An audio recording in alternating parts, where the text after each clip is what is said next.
Good morning everyone and welcome to a new video. Today I wanted to talk about 5 benefits that I have found with living with less, living with minimalism. And so yeah, I thought I would have a chat to you today about that. It's going to be a slow one today. I had an exam yesterday, so I thought I'd bring you along on my morning and we would have a chat sort of in between about the 5 things that have benefited me and that could benefit you too. So first I need to take my son to school, so let's go do that.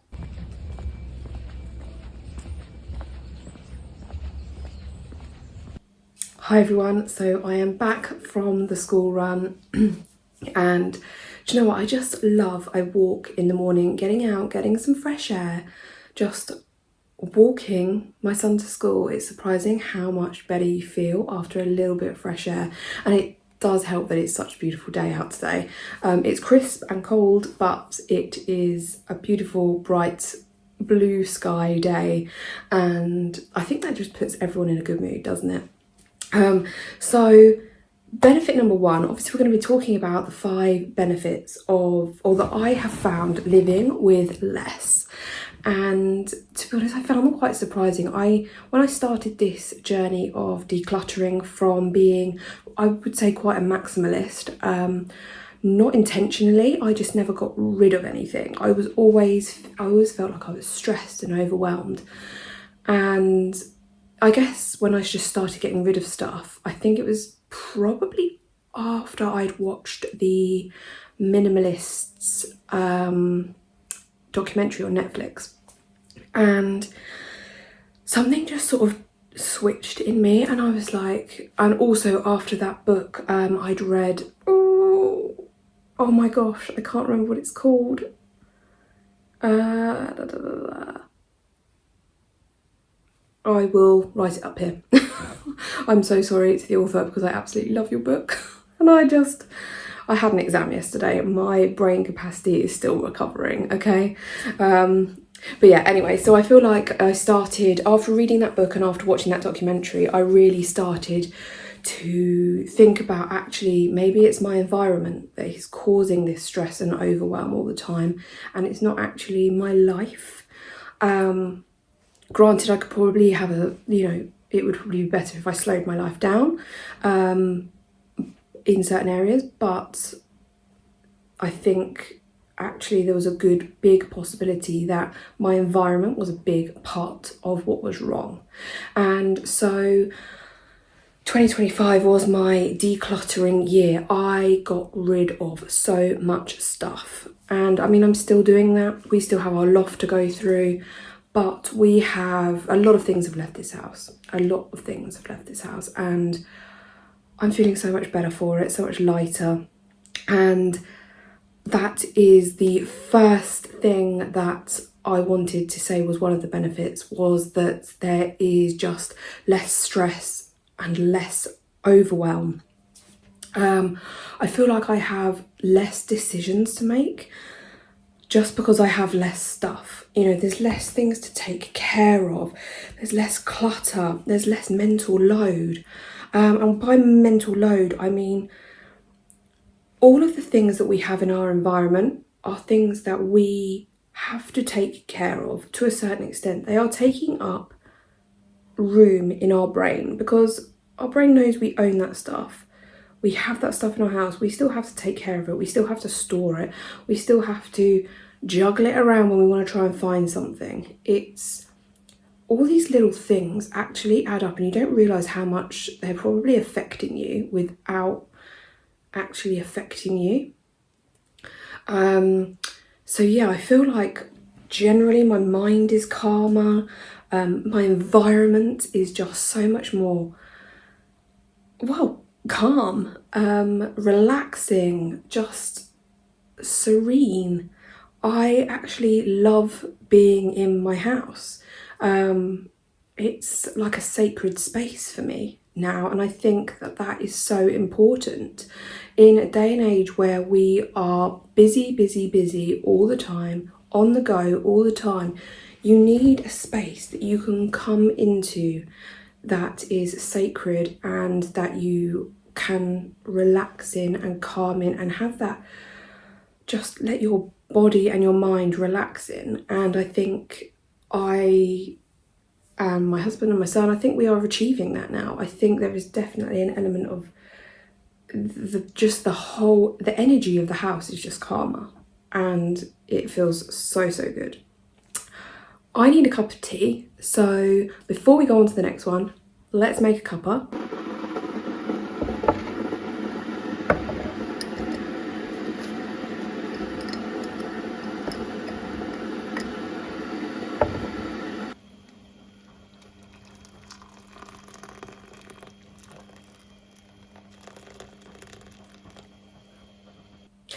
Okay, cuppa acquired. I've got a peppermint tea. I'm attempting to reduce my caffeine. I have one coffee a day now, and I do want to get off the coffee completely, because I never used to drink coffee before I had my son. And so for the last 9 years, I've been drinking coffee, and I never drank it before. I never liked it, never drank it. So I am attempting to get back off it, but I'm currently, Dose and Co sent me a caramel creamer, a collagen caramel creamer to go in your drink, and I feel like it wouldn't quite go with tea. So, and I don't like sweet tea. I don't have sugar in my tea.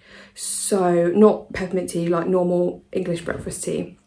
So it felt only right to have it with coffee. So I'm reducing it down to, sorry, itchy nose. Reducing it down to 1 cup a day, whilst I'm doing the 30-day collagen challenge thing to see whether it makes a difference, because I'm 37 now, so I feel like maybe I need some extra collagen. I don't know, but if it works well, then I might just go to like a tablet form or something. I'll look into it. But anyway, so yes, I've had my coffee this morning, so now I am on peppermint tea, and I'll probably have an English breakfast tea as well, because tea was something that I would never be able to get off of. I love it. So yeah, number 2 is financial freedom. For so long, I think I spent money on crap. Just utter rubbish.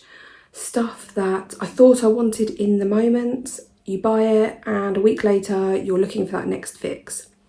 I think a lot of us do that. I think we get into this trap of seeing things on telly, seeing things on social media, seeing what other people have and thinking, oh, I really like that, I want that. And in a world where you can get Amazon Prime on next day delivery, or in some places I think it's the same day now. I think you probably have to be in a city or somewhere to get that. I don't get that. But yeah, in a world where you can get things delivered the following day, we have gotten so used to just getting what we want when we want it, and spending a lot of money on a lot of stuff that we don't need. They are just unnecessary things, and they don't bring value to our life, and half the time they just sit there in a wardrobe and we store them. We have become mini shops. Our homes are mini department stores for furniture, for clothes, for gadgets. Like, it's a jumble sale. It's a full-on department store in every home. And the thing is, with reducing what you have and living with less and realising that you don't need all of those unnecessary things, you reduce the debt that you build up, and you actually start to save money as opposed to having less money in your account. And either or going into debt for these things, you're in a much more financially free place. You feel generally more money secure in your life, and I think that is a place that a lot of us want to be. We want to feel financial freedom. We want to feel secure, that if anything goes wrong, if somebody loses their job, if, I don't know, the boiler breaks, or your washing machine breaks, that you can go out and replace those items. I feel like a lot of us live in quite, obviously I live in quite a privileged country. I'm in the UK. We do have washing machines and boilers that we have to replace, and this house, just before Christmas, our water pipe got a leak and we had to have a mains water replacement. Not cheap, but it's something that if things like this come up, you want to be able to afford to do them, to get them done, to replace them, repair them. And I think that is a really good place to be. And it's something that definitely, as I've gotten older, I really wish that I'd had this sort of like light bulb moment a long time ago. But I think better late than never in these circumstances, and start today. It doesn't matter how old you are, start today and just free yourself a little bit more. Give yourself a little bit more money, a little bit more cash every month, and go through life with less financial stress.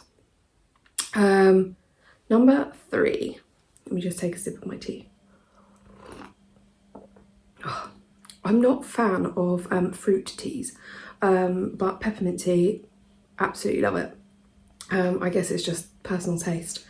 Yeah. So, number 3 is more time and energy. What do I mean by that? I mean, I have less to clean, I have less to organise, I have less to maintain. That took up a lot of time in my life. And I think as well, you sort of almost, I've never been one of those people that loves cleaning. I mean, there are people that do love cleaning, and absolutely 100% I'm like, you do you. I am not one of those people. I admire people that are. So anything that's going to make my life easier when it comes to cleaning, 100%. I never used to love cleaning, but actually I have found a bit more of a love for it now that I have less stuff, which is strange to me, that actually maybe it wasn't that I hated cleaning, it was just that in my head it was a big effort. It was a big mental effort, and it was a big physical effort to clean my home. I'm not saying that it was dirty, it wasn't. It got done, but now it just sort of gets done quicker and it's easier, and yeah, it's honestly just so much better. So much better. And the place, just even when it does need cleaning, even when it is maybe a bit dusty, or it never looks it, it just looks cleaner because there is less clutter. So yeah, I guess that just goes back to less stress, less overwhelm. They all of these points kind of all link into each other in some way. And you just, out of that, you gain more time for what really matters in life. More time for relationships, more time for friendships, more time for relaxation, more time for hobbies. One thing that I really got out of the habit of doing was meditating, or silence bathing as I like to call it, because I'm not, I don't go into all of the spiritually type stuff, but I really enjoy the benefits of silence bathing, and I noticed that it makes a real difference to my mental health. And so I've started doing that again in the evenings before bed, and my sleep has been so much better. Even in the mornings as well, like I did it this morning, and that sort of depends on what my day is going to be going like. If I'm going into uni, then it won't happen. But like this morning, I knew it was going to be a very relaxed morning. And so I had time to do that meditation. I did it as soon as I woke up, before my son was awake, and it was just a great start to the day. And I had time for it. I made time for it because I didn't have other things that were taking up mental space in my mind. So yeah, 100% more time and energy for things that matter in your life. Number 4 is greater focus on what matters.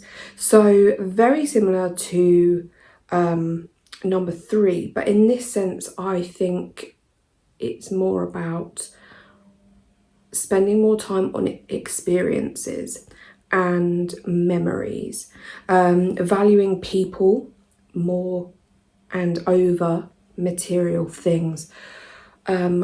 Obviously, with more financial freedom, my family and I can do more things together, go on holidays, go on days out, make memories that actually stay in your mind, and you can look back on, take photos that you can relive that day over and over again, and they're not taking up any space. It's not an item, a material possession that's just going to get chucked in a drawer and forgotten about, and then everything, and then that whole thing is forgotten about. It's living a life, and it's having the time to live a life, which is just something that I don't think is replaceable. We get one life, let's make it count. Which leads me on nicely to number 5, and that is one of the most important ones for me as a wildlife ecology and conservation science student. The environment is a big thing for me, and I do try and live as sustainably and low impact as I possibly can. Could I do better? 100%. I'm not perfect. I am definitely an imperfect environmentalist. Do I still like to go on holiday, and do I have to get a plane to get there? Yes, I 100% do. Do I still own a car? Yes, I try and use it as minimally as possible, once or twice a week. If that, I would prefer it to be just like once a week, but sometimes obviously weeks change. And so I'm not perfect, but where I can be better for the environment, I will be. So by consuming less, that is just such a big thing. Overconsumption is just got out of hand. It is so insane to me that, even just the fact that people buy things just to create videos, it just is absolutely mad to me. And those things, the next season, car alarm going off, those things will just end up in landfill. They'll just end up in the bin. You're buying stuff to throw it away just to make a video. Where is the sense in that? What goes through people's minds to do that? It just completely boggles my mind.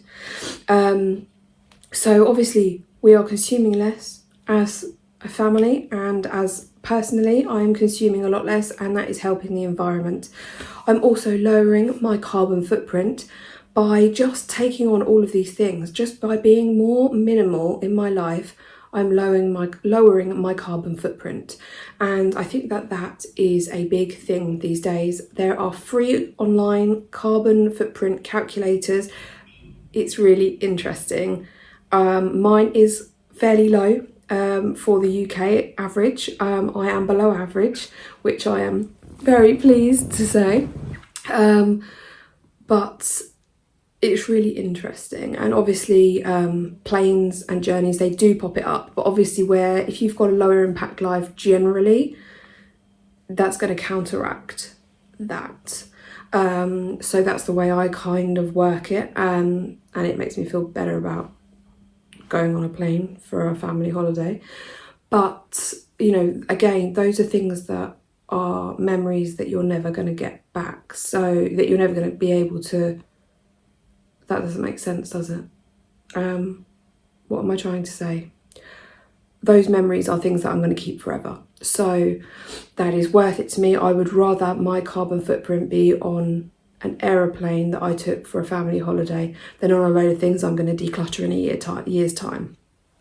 Like, that just makes more sense to me. So yeah, just living a more minimal life supports a more sustainable lifestyle and helps the environment, helps this beautiful planet that we live on. And I just think that that is one of the best benefits of them all. So thank you for staying with me and enjoying this little video with me today. Take really good care of yourself, and I'll see you in the next video. Bye for now.